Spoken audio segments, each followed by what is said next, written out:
আসসালামু আলাইকুম ওয়া রাহমাতুল্লাহি ওয়া বারাকাতুহু। আচ্ছা, এবার আসেন বেদাত চিনার মূলনীতি। আমরা বলছি 23টা মূলনীতি আমরা আলোচনা করব, আজকে 3টা মূলনীতি সংক্ষেপে। 1 নম্বর মূলনীতি মনে রাখবেন, জাল হাদিসের উপরে প্রতিষ্ঠিত যত আমল আছে সবগুলো এক বাক্যে বেদাত। জাল হাদিসের উপরে প্রতিষ্ঠিত মানে এই আমলটা চলতেছে কিসের উপরে? জাল হাদিসের উপরে।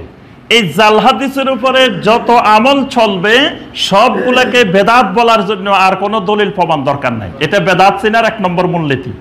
মানে এই কাজটা করতেছে, তাকে জিজ্ঞাসা করলেন যে ভাই এটা কই পাইছেন, একটা হাদিস দেখাইলো বা হাদিস বললো, হাদিসটা আপনি দেখলেন যে জাল, তো এটা যে বেদাত আর কোনো সন্দেহ নেই। মানে জাল হাদিসের উপরে প্রতিষ্ঠিত যত আমল হবে প্রত্যেক আমলেই বেদাত হবে। যেমন আমরা কয়েকটা উদাহরণ দিই। যেমন কোরআনে কারিমের অনেকগুলো সূরার ফজিলতে দঈফ হাদিস আছে, জাল হাদিস আছে।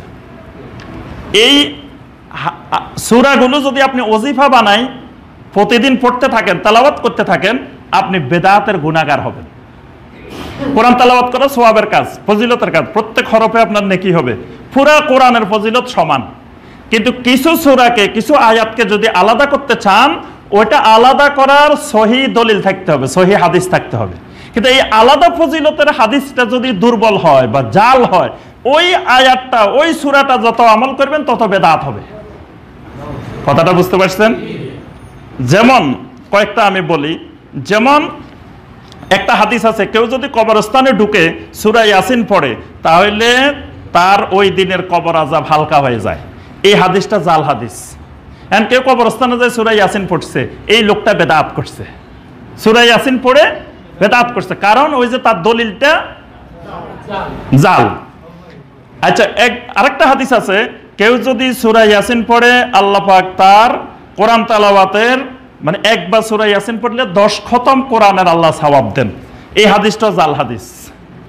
এখন কেউ খালি সূরা ইয়াসিন পড়ে, সূরা ইয়াসিন পড়ে কেন? কয় ভাই একবার পড়লে 10 খতম। কিন্তু এই লোক যত পড়বো তত বেদাত, যত পড়বো তত বেদাত। কারণ কি? ওই যে 10 খতমের হাদিসটাই জাল, এই জন্য এটা বেদাত। এটার জন্য আর দলিল প্রমাণের দরকার নেই। আমাদের এই মসজিদে আমার মনে আছে যে 27 তারিখে যখন তারাবি শেষ হয়ে যায়, 27 তারিখে খতম তারাবি শেষ হয় না, বাকি আরো 2-3 দিন পড়তে হয়। তো তখন কেউ কেউ বলছিল যে সূরা ইয়াসিন পড়বেন, কারণ কি? কয় একবার পড়লে 10 খতম। তাহলে প্রতিদিন যদি সারা 27 দিন মিলি করছে 1 খতম, আর শেষের 2 দিনে করে ফেলবো 20 খতম। 2 দিন সূরা ইয়াসিন পড়লে শেষ 2 দিন 20 খতম হয়ে যাব। 27 দিনে 1 খতম, আর মিয়া একদিনে 10 খতম। এই যে সূরা ইয়াসিন যতবার পড়া হবে এই ফজিলতের কথা মনে করে তত কি হবে? বেদাত হবে। তারপরে আপনার সূরা আল হাসর, সূরা আল হাসর ফজরের নামাজের পরে, মাগরিবের পরে আউযু বিল্লাহিস সামিউল আলিম মিনাশ শাইতানির রাজিম দিয়ে সবাই মিলে যদি হুয়াল্লাহুল্লাযী লা ইলাহা ইল্লাহু আলিমুল গায়বি ওয়া শাহাদাত পড়ে, বেদাত। কারণ এটার দলিলটা দঈফ। সূরা আর রহমানের ফজিলত যে বর্ণিত সবগুলা দঈফ, সূরা ওয়াকিয়ার ফজিলতে সবগুলা দঈফ, ওযুর পরে সূরা আল কদর পড়া দঈফ, কবরস্থানে যায় সূরা ইখলাস 10 বার পড়া দঈফ, সূরা আল ফাতিহা পড়লে 3 ভাগের কোরআন 3 ভাগের 2 ভাগ পড়ার ফজিলত, এগুলা সব দঈফ। এগুলার ফজিলতে যদি কেউ ওজিফা বানায়, প্রতিদিন সূরা আল ওয়াকিয়া পড়ে, সূরা আর রহমান পড়ে, সূরা আল হাসর পড়ে, সূরা ইয়াসিন পড়ে, বেদাতের গুনাহগার হবে। কারণ কি? এগুলার প্রমাণে হাদিসগুলা সব দঈফ আর জাল। কিন্তু কিছু সূরার ফজিলত আবার সহিহ আছে, যেমন সূরা আল মুলকের ফজিলত, সূরা আল কাহাফের ফজিলত, তারপরে সূরা আল ইখলাসের ফজিলত, এরকম কিছু কিছু সূরার ফজিলত আবার সহিহ হাদিস দ্বারা প্রমাণিত। ওগুলা পড়লে সুন্নত হবে, ওই ফজিলত মনে করে। আর যেগুলো দঈফ এবং জাল হাদিসের উপরে প্রতিষ্ঠিত, এগুলা পড়লে বেদাত হবে। সালাতুর রাগায়েব একটা নামাজ আছে, এটার নাম সালাতুর রাগায়েব। এটা হলো রজব মাসের প্রথম বৃহস্পতিবার রাত্রে পড়তে হয়, আর শুক্রবার দিন না, প্রথম বৃহস্পতিবার রোজা রাখতে হয়, আর শুক্রবারে মাগরিব আর এশার মাঝখানে 12 রাকাত নামাজ পড়ে। এটার নাম সালাতুর রাগায়েব। এই সালাতুর রাগায়েবের ফজিলতে অনেক জাল হাদিস আছে। যিনি এই সালাতুর রাগায়েব পড়বে, ওই দিন রোজা রাখবে, এই হাদিসের উপরে ভিত্তি করে তিনি বেদাতের গুনাহগার হবে, তিনি বেদাত করবেন। কারণ কি? ওইটার প্রমাণে হাদিসটা জাল। এটা 1 নম্বর মূলনীতি মনে রাখতে হবে। জাল হাদিসের দঈফ হাদিস ভিত্তিক যত আমল আছে, এটা যদি কেউ করে এটা বেদাত করবে। এটা বেদাত চিনার 1 নম্বর মূলনীতি। 2 নম্বর মূলনীতি, কোনো ইবাদত নিজের হাওয়া থেকে, নিজের রায় থেকে যদি তৈরি করে, এটাও বেদাত।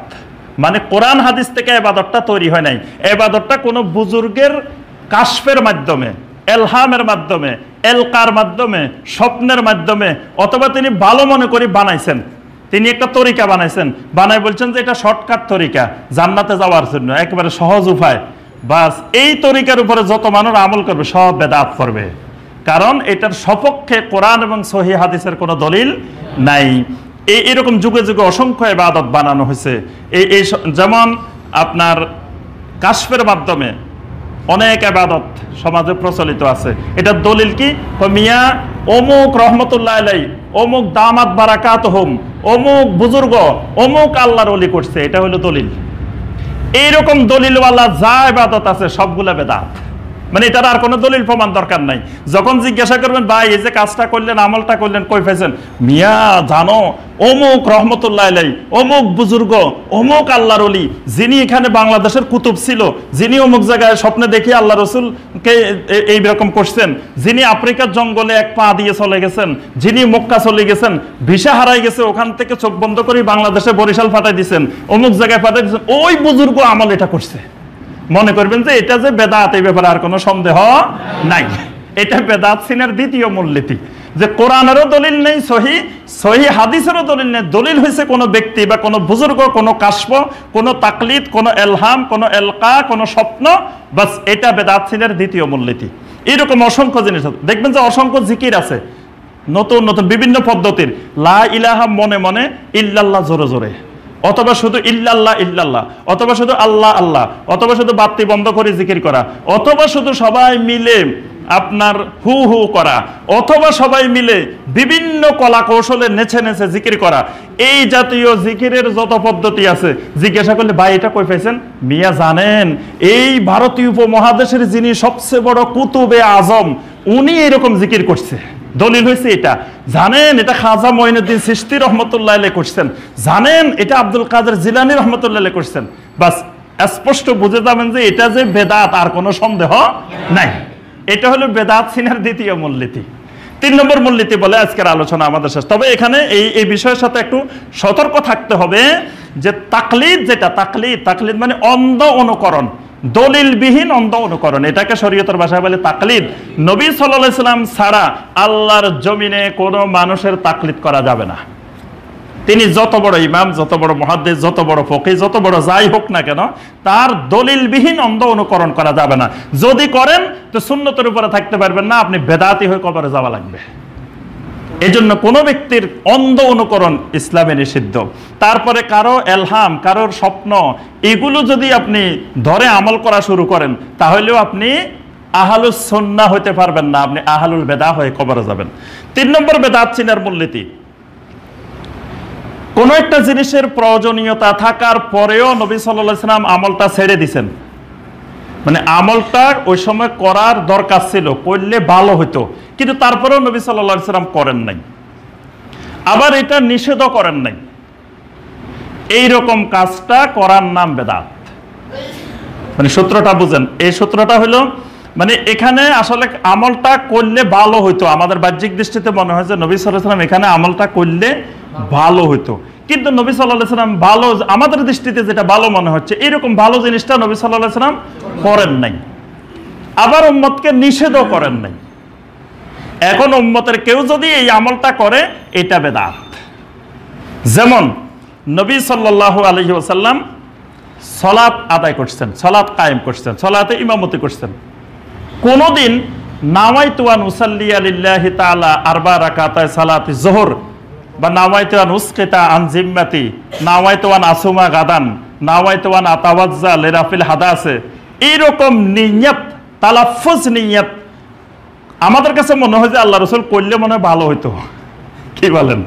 যে নাওয়াইতু আন উসাল্লিয়া পড়লে বা সাহাবীদেরকে শিখাইলে মনে হয় যে এটা তো ভালো জিনিস, এটা খারাপের কি? একটা নামাজ পড়তেছি, আমি কি নামাজ পড়তেছি এটা একটু মুখে উচ্চারণ করি করি সুন্দর করে বললে নবী সাল্লাল্লাহু আলাইহি ওয়াসাল্লাম মনে হয় জিনিসটা ভালো হইতো, কিন্তু আসলে নবী সাল্লাল্লাহু আলাইহি ওয়াসাল্লাম জীবনে একবারও জবান দিয়ে নাওয়াইতু আন উসাল্লিয়া, নাওয়াইতু আন আতাওয়াজ্জা, নাওয়াইতু আন উসকিতা জীবনে একবারও বলেন নাই।